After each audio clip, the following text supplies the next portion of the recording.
Então, a nossa proposta na noite de hoje é justamente extrairmos da história inserida no Evangelho de Jesus 3 momentos significativos na vida daquela que, por certo, é o maior exemplo que podemos ter de mulher, de mãe, de companheira, que é a nossa Mãe Santíssima.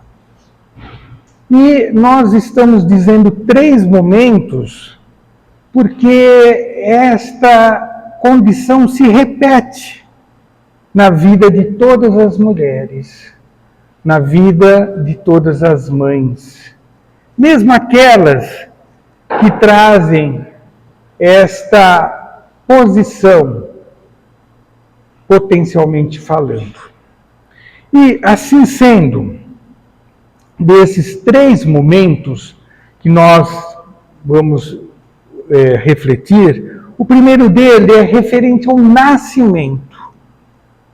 O nascimento, de uma criança é contagiante a toda a família, a todo o grupo em volta, porque todos passam a ter uma vibração muito otimista, muito alegre, muito positiva.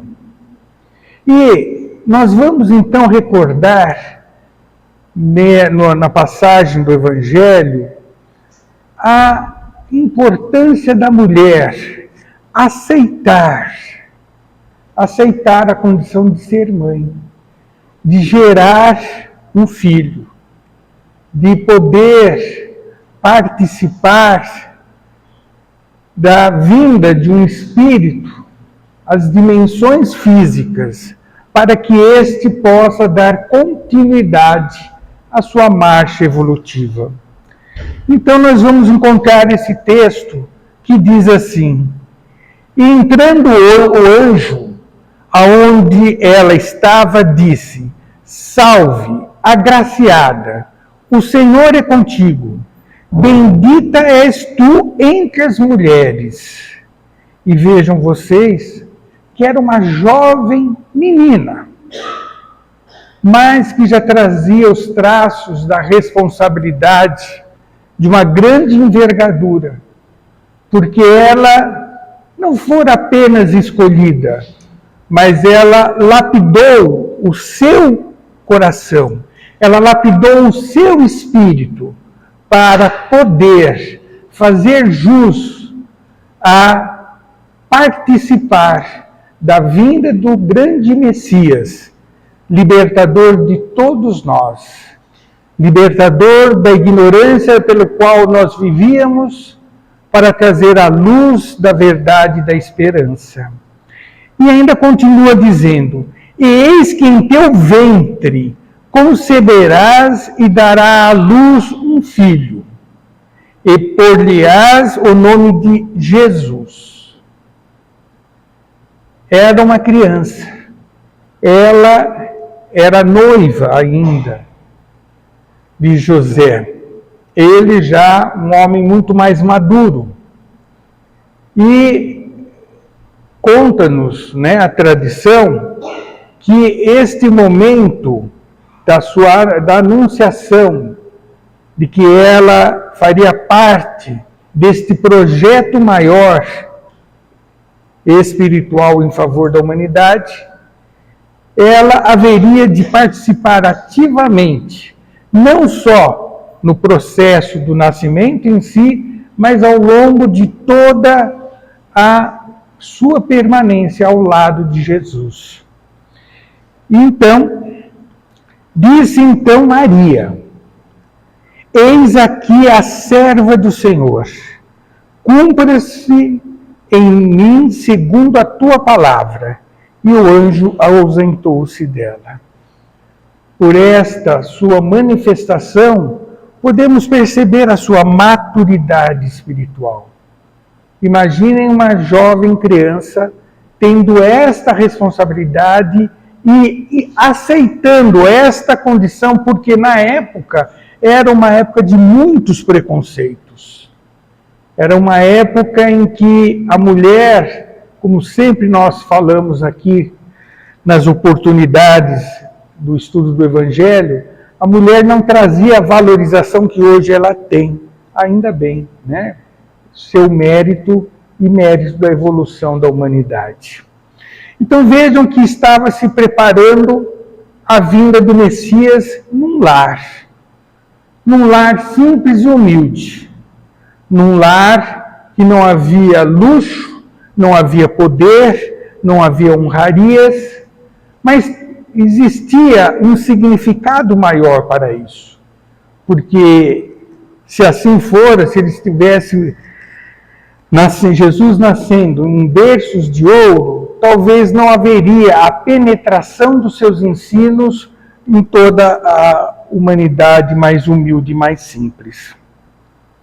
Então, veja que esse nascimento, e nós falamos recentemente sobre este gráfico, né, a importância do lar.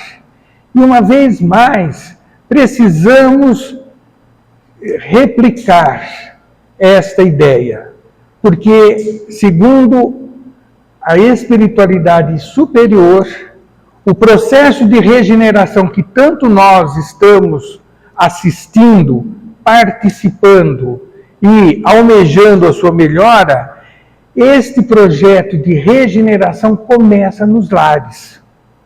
Começa na responsabilidade do casal, cada qual com seu comprometimento. Nós sabemos que o homem, ele está comprometido com as realizações do progresso comum. Mas a mulher, ela tem, através do sentimento feminino, a inspiração criadora da vida.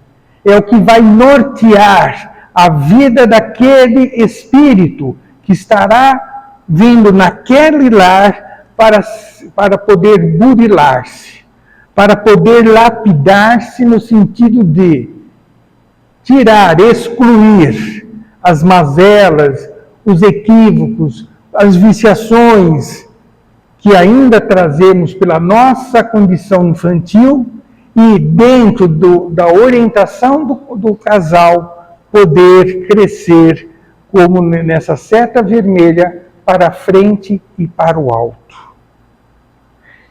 E dizem os mentores que esta ação mais ativa que nós devemos ter para com os espíritos reencarnantes, nossos filhos, é justamente na primeira infância, neste período de 0 a 7 anos de idade.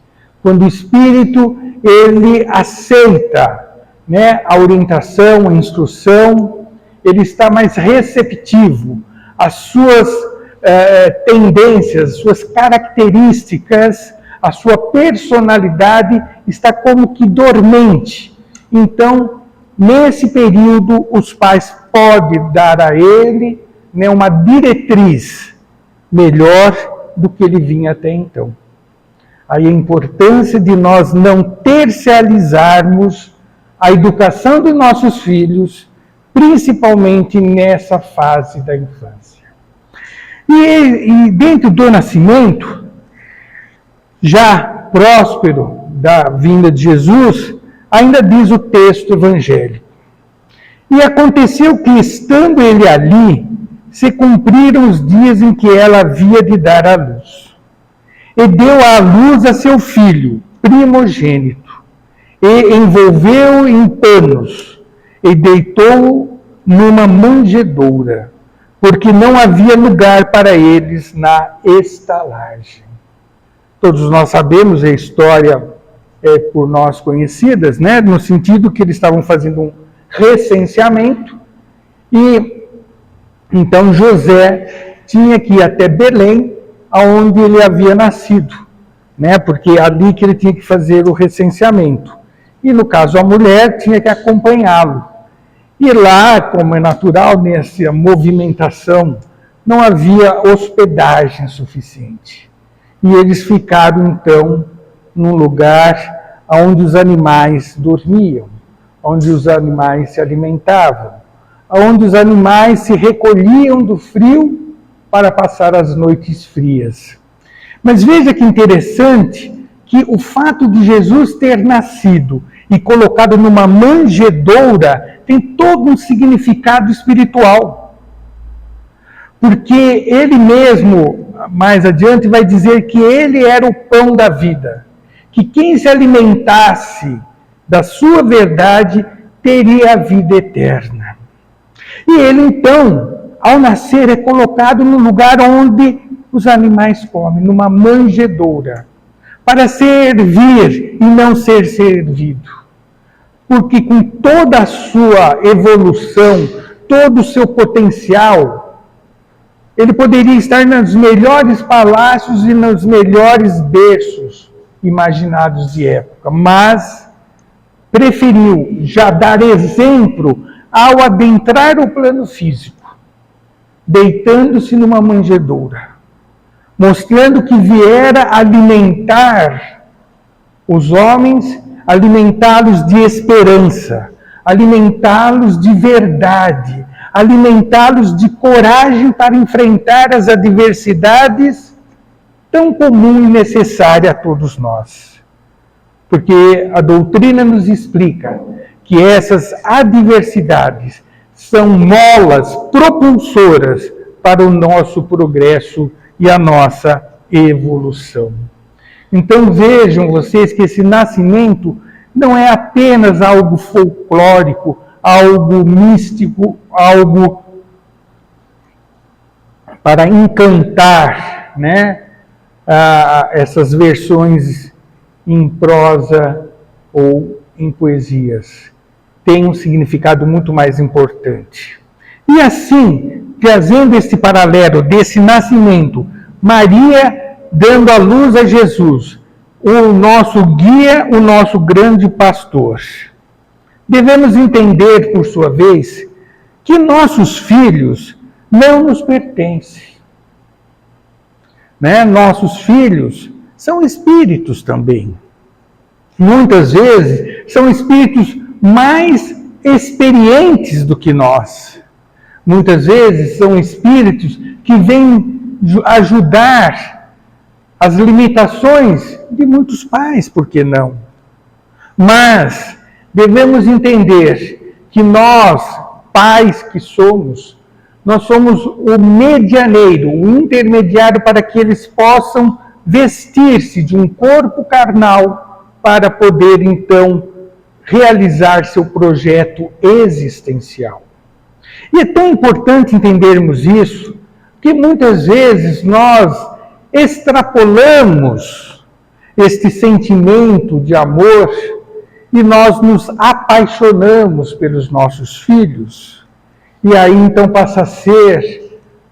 a paixão passa a ser um amor doentio, porque nós vamos cerceá-los de crescerem, vamos cerceá-los até de poderem implantarem ou implementarem o seu projeto existencial.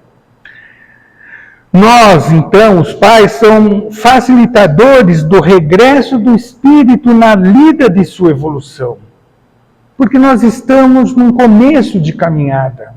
Ainda não somos espíritos puros. Temos muito a aprender, muito a experimentar, muito a refletir. E são nos primeiros anos, então, que os pais devem zelar, tutelar, para que seus filhos possam, então, dar prosseguimento ao seu projeto futuro. Então, os pais trazem a responsabilidade de corrigir os filhos dos desvios em relação à lei e promover as virtudes inatas no ser. Talvez possa parecer um contrassenso, mas nós vamos percebendo que às vezes, no arrojo de um suposto progresso, nós perdemos as diretrizes essenciais da educação dos pais para com os filhos. E surgem então aquelas ondas na qual o filho não pode receber um não. O filho tem que fazer toda a vontade do filho.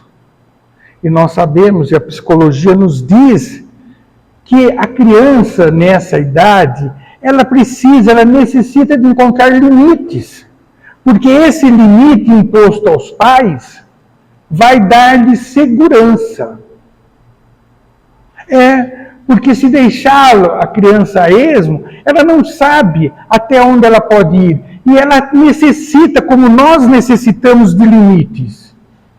Imaginemos nós temos um horizonte sem saber que caminho levar, que caminho conduzir, para onde irmos. Ficaríamos atordidos, ficaríamos desesperados, ficaríamos desequilibrados. Então, às vezes, os nossos filhos precisam receber um não, como também precisa receber um sim. Ele precisa saber seus limites, e para que isso ele possa confiar em si mesmo e saber que tem uma retaguarda ao seu lado, lhe dando a sustentação quando necessário. Então, essa é a responsabilidade que nós trazemos. E quando nós não cumprimos com esta responsabilidade, é como não deixar de semear em solo fértil, porque os filhos são solos férteis, aonde nós podemos dar a eles as sementes de ética, de respeito, de moralidade, de limite, de altruísmo, de fraternidade. Mas quando eles não têm esses parâmetros, então eles ficam sem referência. E aí eles acreditam que tudo pode e tudo deve ser subserviente à sua vontade.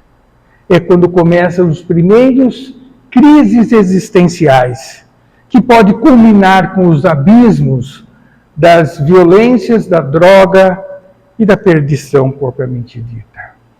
Então, veja a importância deste início da vida através do nascimento, da primeira fase da infância. Percorrido esse primeiro momento do amor materno, vamos então entender o seu segundo momento, que é justamente o início do projeto existencial. É o início do projeto existencial dos filhos. Porque todos nós, antes de ingressarmos nas dimensões materiais, nós trazemos intenções, propostas, que se alcançadas, nós, por certo, haveremos de subir um degrau nessa emancipação espiritual. E aí, então, vamos recordar Maria uma vez mais, porque ela é a nossa grande referência. Quando ela dá este grande momento na sua vida e na vida de Jesus. E nós, então, vamos lembrar justamente as bodas de Caná. Foi nas bodas de Caná que Maria corta a fita inaugural do ministério de Jesus. Essas bodas, que vocês devem já lembrar, era, no caso, parentes de Maria que estavam, seus filhos estavam contraindo núpcias.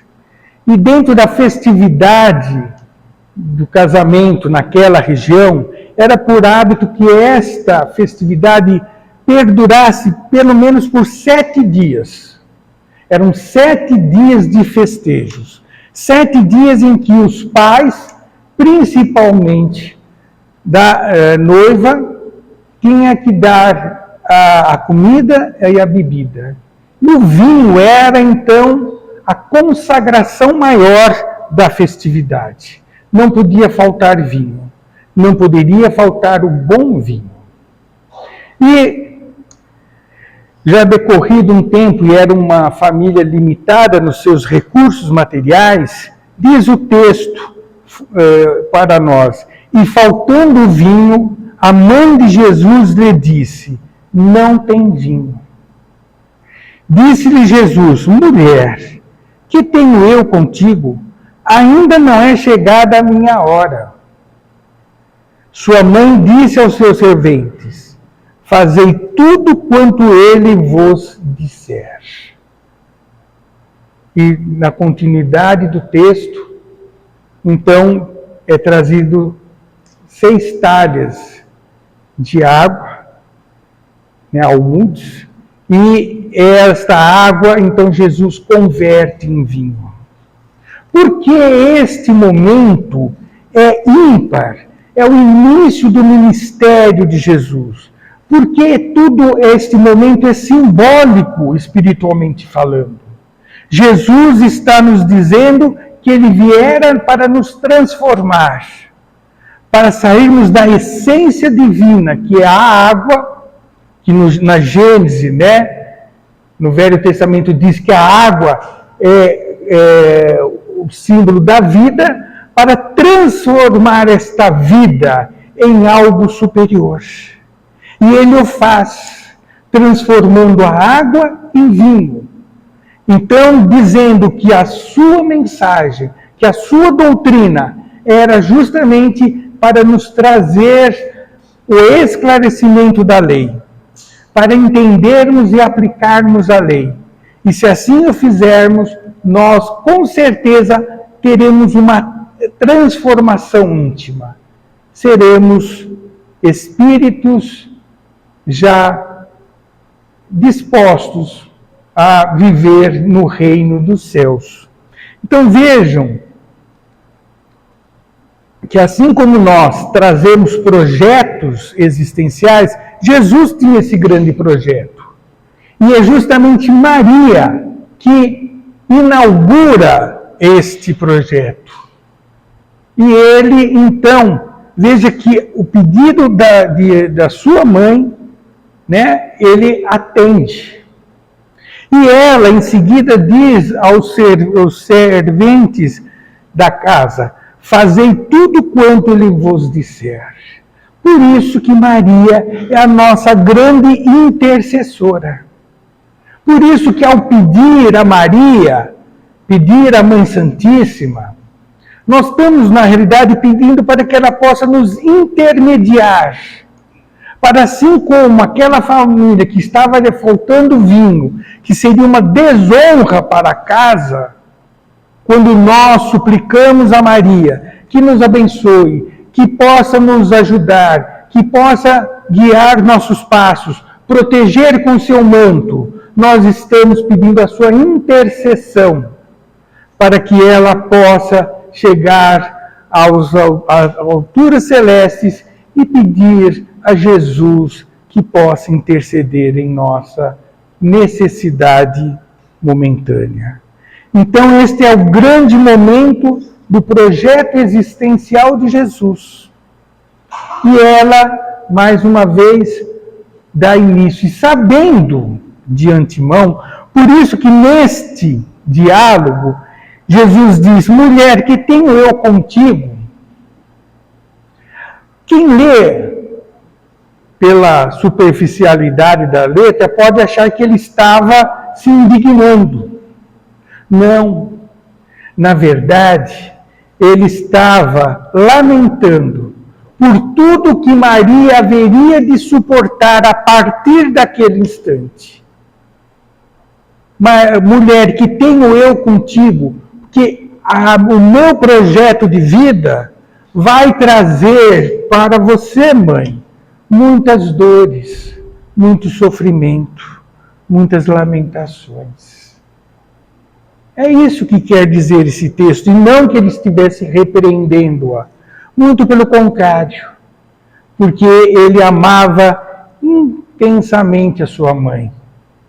Então, ela reconhecia que a partir daquele momento haveria o rompimento definitivo daquele cordão umbilical que unia pai, mãe e filho, porque ele passaria a ser agora da humanidade e não mais só dela.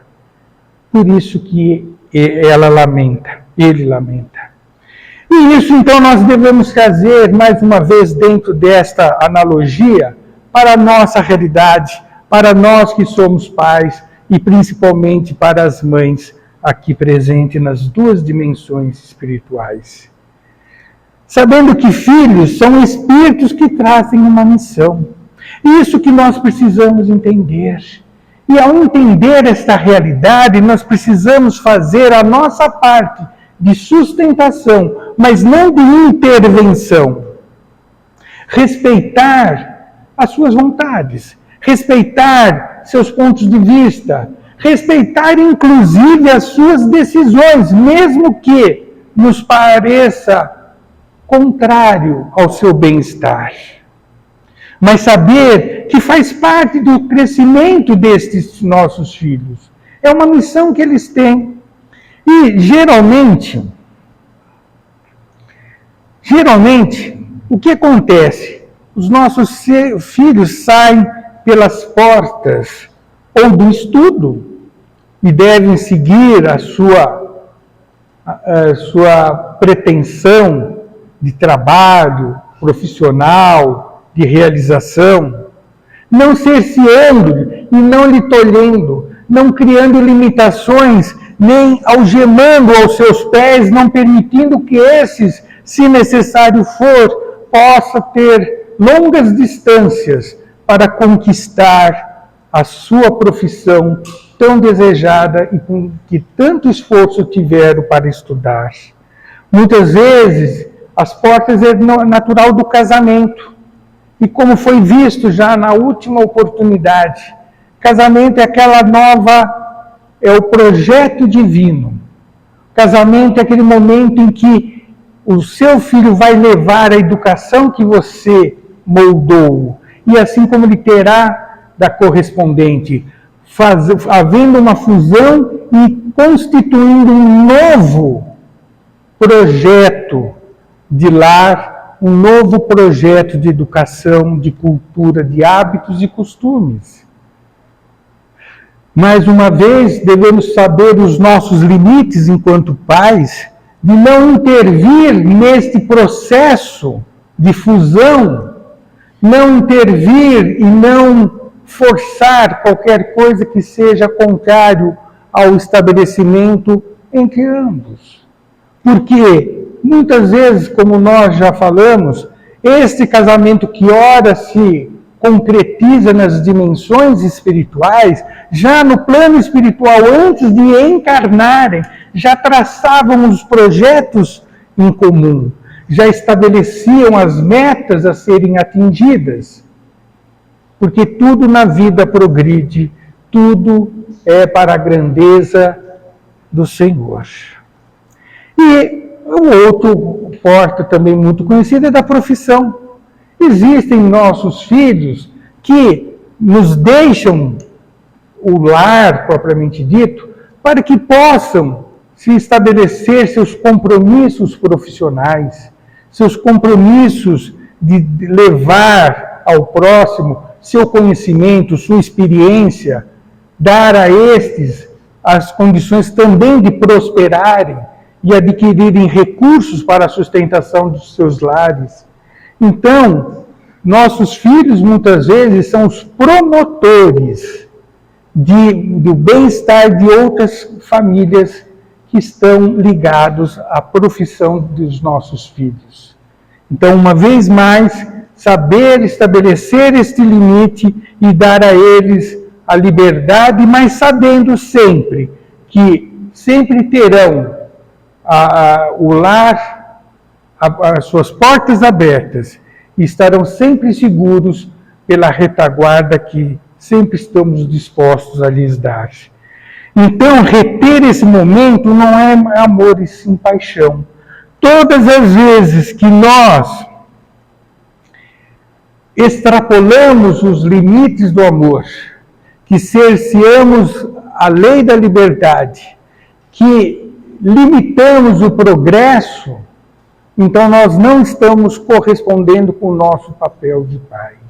E Maria assim agiu. Ela sabia que a partir daquele casamento, daquela transformação da água em vinho, Jesus passaria a ser perseguido, passaria a ser observado, não teria mais um local fixo para morar. Por isso que ele continuamente andava e caminhava pelas cidades da região, nunca permanecendo por muito tempo no mesmo local. Porque, caso contrário, ele seria preso e supostamente julgado para, com certeza, ser condenado. Então, ele vivia sempre nessa peregrinação, mas, ao mesmo tempo, semeando a semente do seu evangelho. E, finalmente, dentro das 3 propostas que todos nós temos que ter, e as mães em particular, não que os pais sejam insensíveis, mas como nós vimos, os pais têm aquela preocupação do senso comum. A mãe é daquele sentimento sublime. Então, a missão concluída. Este é o grande legado que poderemos deixar para os nossos filhos, para nossos netos, para aqueles que convivem com os nossos filhos, o legado da educação que lhes demos. A forma como estes se comportam na sociedade, a forma como estes são exemplos para a sociedade. E esta missão concluída na história de Maria, nós vamos ver de uma forma muito angustiante, mas ao mesmo tempo de extrema renúncia e amor. E junto à cruz de Jesus estava sua mãe, e a irmã de sua mãe, Maria, mulher de Clopas, e Maria Madalena. Ora, Jesus, vendo ali sua mãe, e que o discípulo a quem ele amava estava presente, disse à sua mãe: Mulher, eis aí o teu filho. Depois disse ao discípulo: Eis aí a tua mãe. E desde aquela hora, o discípulo a recebeu em sua casa. Esse diálogo, já Jesus sofrendo a crucificação, devemos ter a capacidade de observar além da letra morta e perceber que Jesus estava concluindo o seu projeto existencial, a sua missão de trazer para nós o roteiro a ser seguido para a nossa evolução. Ele não poderia voltar às dimensões espirituais de outra forma senão esta, doando-se e perdoando aqueles que não o compreenderam. Porque se ele morresse por alguma enfermidade, a enfermidade teria vencido a sua evolução. Se ele fosse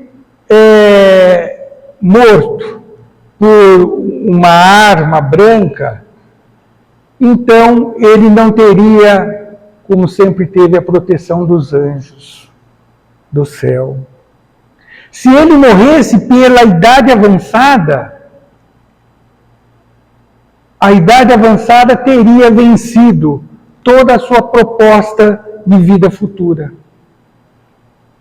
Então, qual era a única forma de Jesus voltar ao plano espiritual? Pela incompreensão dos homens. Pela incompreensão de não entenderem a seu projeto, a sua proposta. Mas, mesmo nesse instante, ele demonstra um grande exemplo para todos nós, que apesar de todas as adversidades, devemos renunciar em favor do amor, em favor da verdade. Não se revoltar, não se ter explosões comportamentais, não insurgir em guerras de violência, porque ele vem trazer justamente o projeto divino, da lei divina. Então, nada mais compreensível dele retornar pelo momento dos homens de não compreenderem seu projeto, por se sentirem ameaçados, por acreditarem que ele estava querendo instaurar um reino competindo com Roma, ou querendo dominar o povo como o templo fazia em relação àquela população. Por isso que Jesus foi crucificado. E isso para cumprir-se, inclusive, as profecias, das quais diz que o Cordeiro de Deus seria imolado na cruz. Mas neste diálogo que nós estamos vendo, mulher, eis aí teu filho, o que Jesus está dizendo? Que Maria continuaria a ser, e é, a grande intercessora de todos nós, seus filhos. Que ela não era mais apenas a mãe de Jesus, mas era a mãe de todos aqueles que sofrem, de todos aqueles que não haviam compreendido a mensagem, que necessitariam do embalo de uma mãe, do afago da mãe, do leite da mãe, para poderem crescer e futuramente compreender os ensinos de seu filho primogênito, Jesus. Então, Jesus é o filho primogênito de Maria, e nós somos os demais filhos na qual ela cuida pacienciosamente. E interessante que Jesus, dirigindo-se a João, seu apóstolo querido, que era o mais jovem dos apóstolos, e Jesus diz: eis aí a tua mãe. E nesse momento, deixemos de lado a figura de João, porque João passaria a representar todos nós, toda a humanidade, que seria filhos a serem cuidados pela Mãe Santíssima, na qual ela haveria de interceder e tudo fazer para prover as nossas necessidades, para ajudar a cicatrizar as nossas chagas de imperfeição, para nos aquecer das indiferenças do próximo, para nos amar como uma mãe ama seu filho. E desde aquela hora o discípulo recebeu em sua casa. Sua casa é o nosso interior.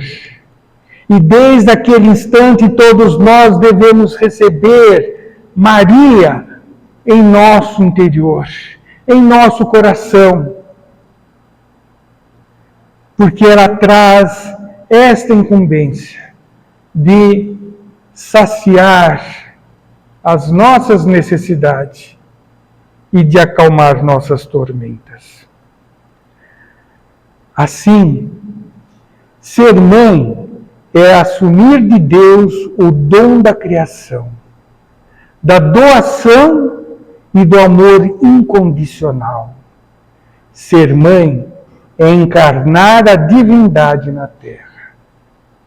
Por isso que nós hoje estamos muito felizes de prestar esta pequena homenagem a todas vocês, mulheres e mães. Porque nós sabemos que o nosso espírito não tem sexo. Mas quando o nosso espírito escolhe a vestimenta, a responsabilidade, o dom da criação, o dom de doar-se, nesse amor incondicional, nesse amor ágape, devemos nos curvar perante esta coragem, mas acima de tudo, perante esta grande doação. E assim que nós lembremos de Maria, porque esta foi uma foto feita, ou melhor, uma reprodução que Emmanuel foi falando a um artista e ele, após inúmeros ensaios e correções, então esta é a imagem de Maria, mãe de Jesus. E esta imagem que precisamos trazê-la não apenas na nossa mente e na nossa memória, mas senti-la em nosso coração. Saber que não estamos sós, saber que não estamos abandonados, ter a certeza que ela nos guia e nos protege, que nos momentos de dificuldades e dor, ela está com suas mãos dadivosas, nos ajudando a superar, nos acariciando, nos consolando e nos estimulando a prosseguir. E encerramos esta apresentação, que possamos então agradecer, ó Mãe, pelo teu amor, pela tua renúncia, pelo teu exemplo de doação. Mãe Santíssima, tende misericórdia de todos nós. Que possas interceder em favor de nosso progresso. Que possa levar nossos apelos aos pés de Jesus. E possamos dizer: Ave Maria, cheia de graças, o Senhor é convosco. Bendita sois entre as mulheres. Bendito é o fruto do vosso ventre, Jesus. Santa Maria, Mãe de Jesus, Mãe de todos nós, a Ti agradecemos, honramos Teu nome, e te louvamos, Mãe Santíssima, pelas bênçãos que recaem das alturas celestes, como pétalas doçurosas, que caem a mãos cheias sobre todos nós aqui reunidos. Pétalas de amor, pétalas de encorajamento, pétalas de certeza que tudo passa. Só o teu amor é constante. Louvado sejas, Mãe querida, Mãe de todos nós. Que assim seja.